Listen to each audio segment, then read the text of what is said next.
discuss about the species interaction. So, may question ako, na-experience nyo na ba ito na interaction? Yes. So, sino bang hindi, diba? Diba meron yung quote na, no man is an island, diba? Yes! So, I have a question. Can we survive without having any interaction with anyone? No! Okay, I want you to share your answer. Please. Mr. Delisho, raise your hand. Please share your idea. I believe that we cannot survive without having interaction with each other. Why? Why? Because if we interact with other people, we can learn something that, you know.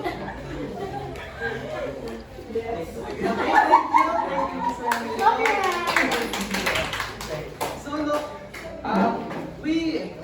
humans, and not only humans, but yung other species and organisms that is in this environment is needed ng interaction with each other or even sa sa paligid niya sa environment.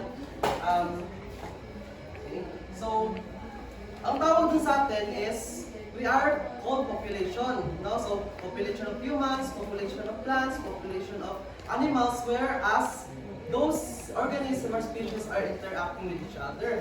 So, population rarely or if ever live in isolation from populations of other species because all population occupy the same space, habitat, or a community. So, when all those species or creatures interact with each other, it will form a community that helps each other survive. Okay? So what is species interaction? So a species interaction is the effect that a pair of organisms living together in a community have on each other.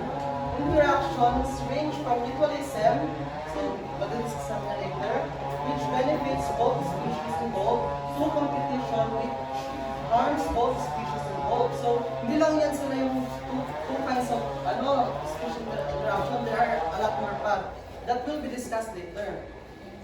So now, let's proceed to mutualism. So, what is mutualism? Mutualism is an interaction between two or more species where both species derive a mutual benefit.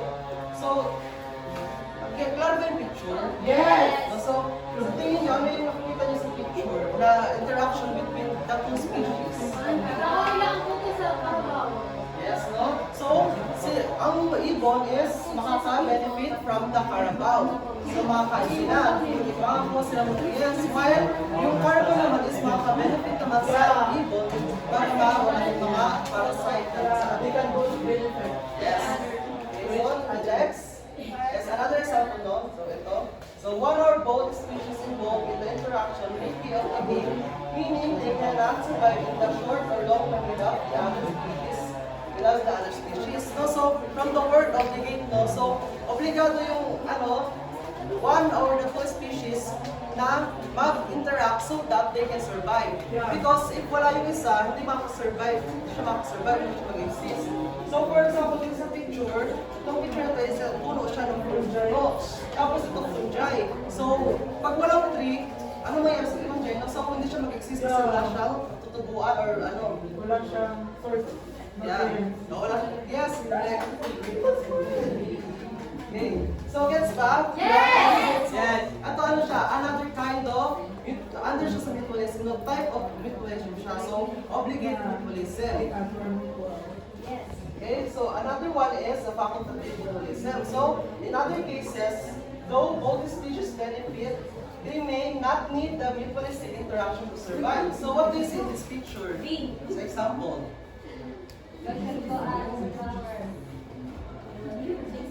Okay, Miss Christine, please share idea. What do you think? What do you see in the picture?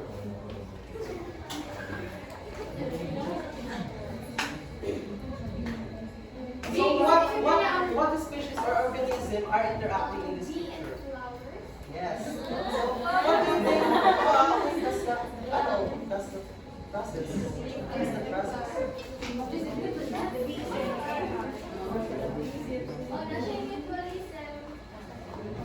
Why? Because flowers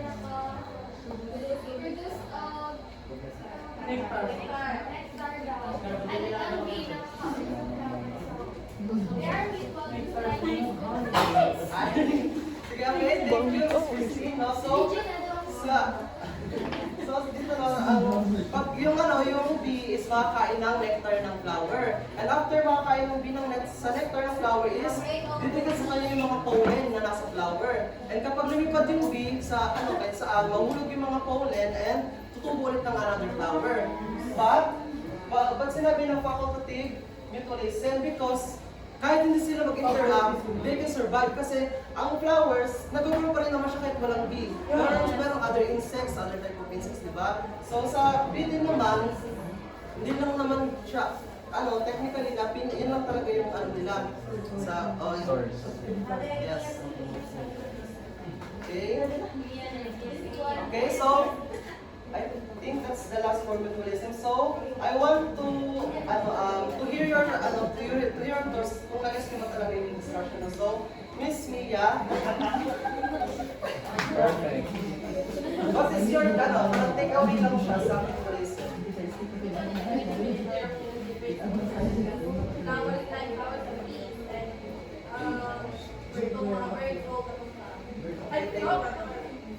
Okay, thank you, Miss Mia. So, Miss Mika, please share takeaways mo siya sa mutualism. Mga key takeaways.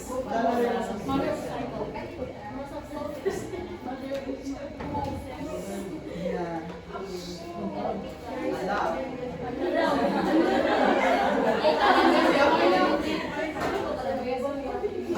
Okay na, so I guess nagets nyo naman yung mutualism. So anong two kinds of mutualism?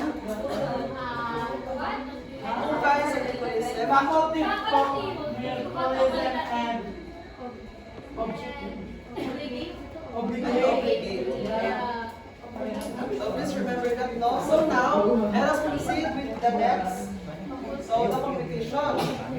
So alam ko familiar naman sa inyo ng competition kasi kahit sa akin mismo may competition nangyari even inside the classroom. So the competition can be defined as an interaction between organisms of species in which the completeness of one is known by the presence of another. Competition is often for a resource such as food, water, territory, and limited supply, or for access to limits or production.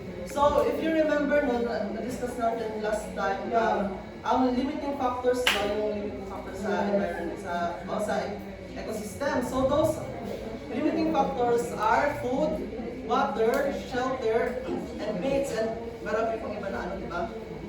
So, because of those limited factors, the species in that environment need to compete with each other so that they can have or they can get that resources. Because if they cannot, syempre hindi sila mag-survive. Tapos, ang result niyan is, syempre, yung mga nanalo sa competition, yung nakakuha ng resources, is magsasurvive while yung mga hindi nakakuha is, syempre, maano sila. Yes. Competition among members of the same species is known as intraspecific competition, while competition within individuals of different species is known as interspecific competition. So, this image is yung sa sinabi dito. So, what do you see in this one sa interspecies competition? What type of creatures or species are interacting? There are three species that compete with each other.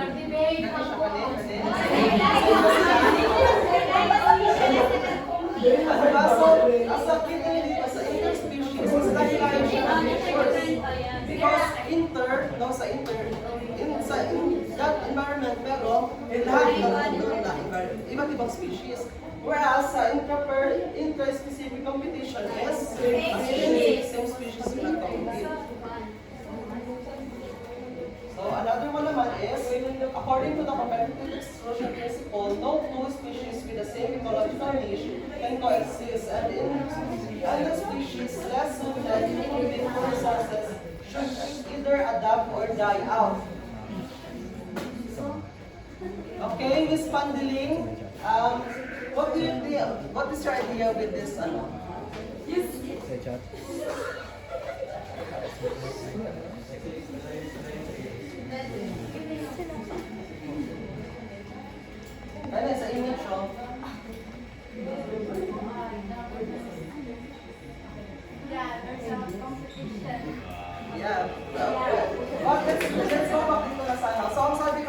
ba? No two species with the same ecological niche can coexist.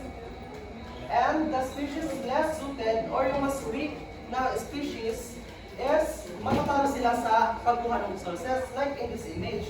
So first, sa number 1, makita niyo yung yellow birds is nandito sila sa tree, yun yung environment nila. But, dumating yung mga red birds na mas malaki sa kanila is inagawan sila ng resources and then sa yung environment nila.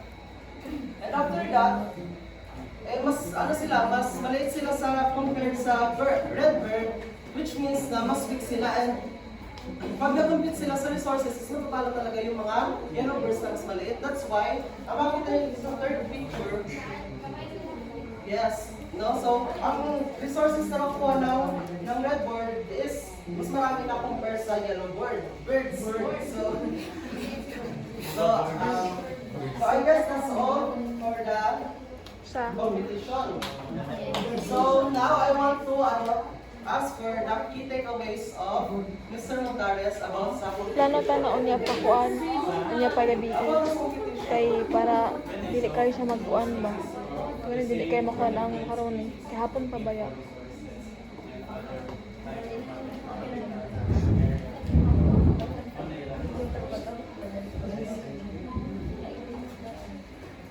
Okay, wala na ba kayong question about this? So, I guess that would be all for my part. 1, 2, 3, go.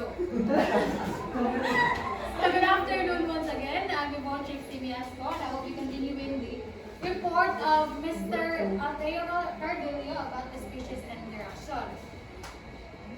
So now, let's move on to the third species interaction, which is the predation.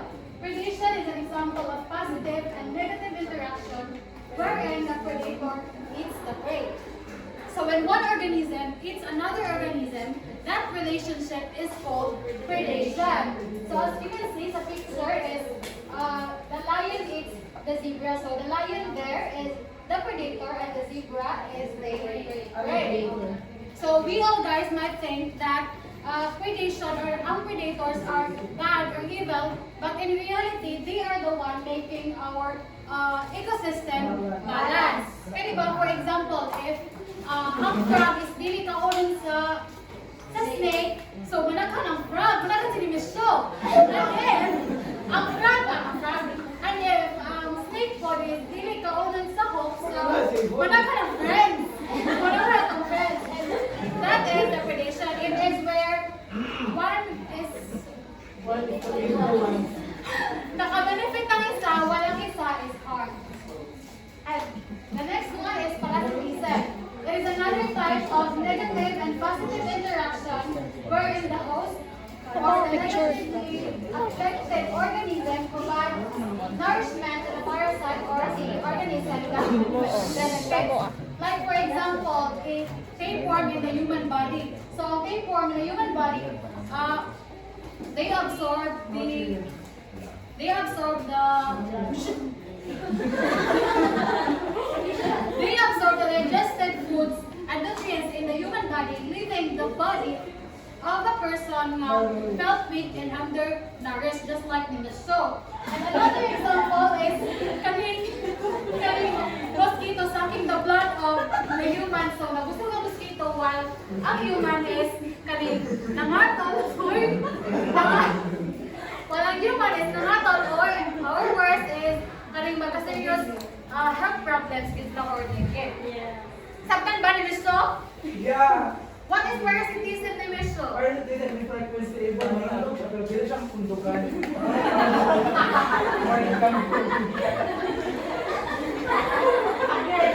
Pero magkabilis, pwede siya mapilipitan.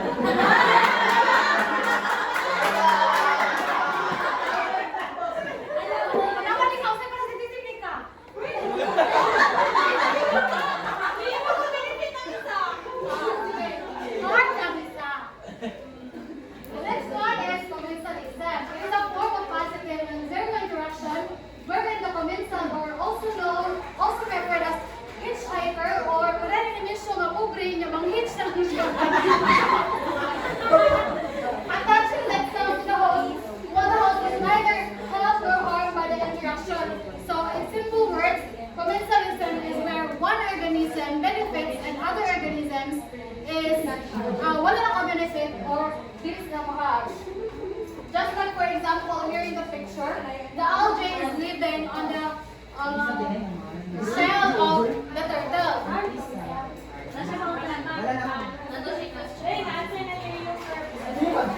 Example is the algae living on the shell of the turtle. So, naka-benefit ng algae, it's because it found a area kung asa siya makapuyo, and also while the turtle is roaming around, no, pag-carry niya ang algae to areas wherein rich in sunlight and rich in nutrients. Right, Nika? Ha? Gusto mo lang comment sa reason dito? Ang isa ay maka-benefit pero ang isa dili pero harm siya.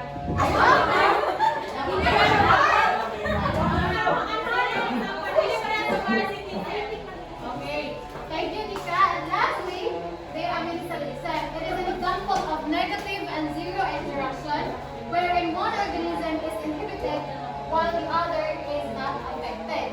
So just like, for example, here's a picture. This mold creates or releases substances called penicillin that kills bacteria. So namatay ang bacteria and ang mold is unaffected. And another example is big trees blocking the sunlight. So ang sunlight, dili na siya makaabot dito sa mga small trees that leads to that small trees na mamatay. And namatay ang small trees, the big trees are not affected. So mga commensalism. What are the difference between commensalism and aminsalism, Mr. Limishu? Okay, sa commensalism, wala na harm. Pareho sila, wala na ka-benefit.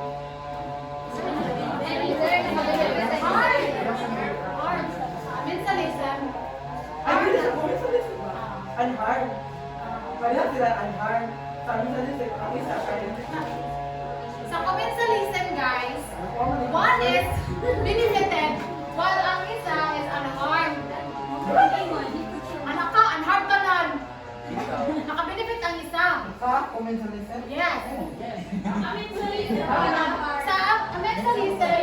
harm ang isa unaffected.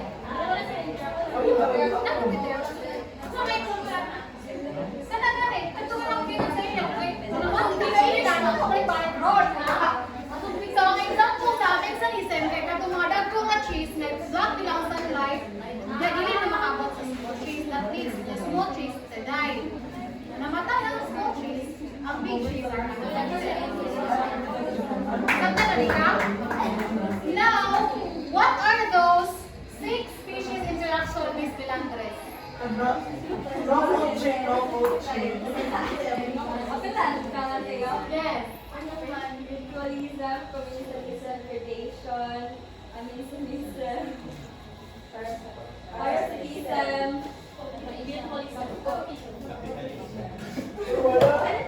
Comment. commensalism. Comment.